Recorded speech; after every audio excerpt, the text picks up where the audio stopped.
I'm Lisa Taylor. Police in Rochester, New York are looking for suspects in a shooting overnight that killed 2 people and injured 14. Police say a man and woman between the ages of 18 and 22 died from their wounds when shots were fired at a backyard party that had over 100 people. The identities of the 2 victims have not been released. The wounds of the other victims are not believed to be life-threatening. Police say it's unclear if there was more than one gunman, and the motive for the shooting is not known. A New York senator is fighting for federal relief for Broadway. Paul DeCastro reports. Chuck Schumer says during the pandemic, it provides $10 billion next 6 months to our live venues, to our stages. Speaking in Times Square Friday, Schumer said the live venues cover their expenses and avoid closing for good. Broadway theaters shut down on March 12th. They are expected to reopen in January. California Governor Gavin Newsom is blocking the release of convicted murderer and former Mexican mafia boss Rene Enriquez, who flipped 18 years ago and has helped authorities lock up dozens of his former fellow gang members. The Los Angeles Times reports that Newsom overruled a parole board recommendation that the 58-year-old be let out after spending 3 decades in prison for murdering 2 people in 1989. Enriquez grew up in Thousand Oaks and Cerritos. It's the 5th time that a California governor has stopped Enriquez from walking free. And flags are flying at half-staff at the U.S. Capitol in honor of Supreme Court Justice Ruth Bader Ginsburg.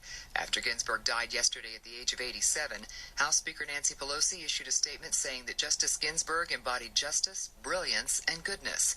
California U.S. Senator and Vice Presidential candidate Kamala Harris tweeted that we mourn, we honor, and we pray for Justice Ruth Bader Ginsburg and her family. Lisa Taylor, NBC News Radio. President Trump is citing historic progress in the development of the coronavirus vaccine and says a big announcement will be coming very soon. We'll have manufactured at least 100 million vaccine doses before the end of the year, and likely much more than that. Hundreds of millions of doses will be available every month, and we expect to have enough vaccines for every American by April.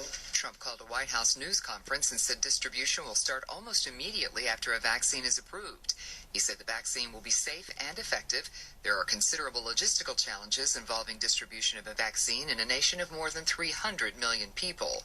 An Idaho pastor is in the ICU with COVID-19 after calling himself a no-masker. Tom Roberts reports. Regardless of multiple international studies saying otherwise. A little more than a year after 33 people died during an overnight fire on board a chartered Santa Barbara dive boat anchored off Santa Cruz Island, the National Transportation Board is releasing more than 100 statements, transcripts, photographs, and other material related to its investigation of the tragedy. The 75-foot dive boat Conception burned to the waterline and sank in the pre-dawn hours on Labor Day 2019. Deckhand Milton French says he and other crew members tried to rescue passengers in the galley area, but were driven back by the flames. The NTSB is slated to release its report on the fire during a board meeting on October 20th. And Southwest is leaving middle seats open through the end of November. That's a month longer than expected. The airline hopes the move will give passengers peace of mind as they travel for Thanksgiving.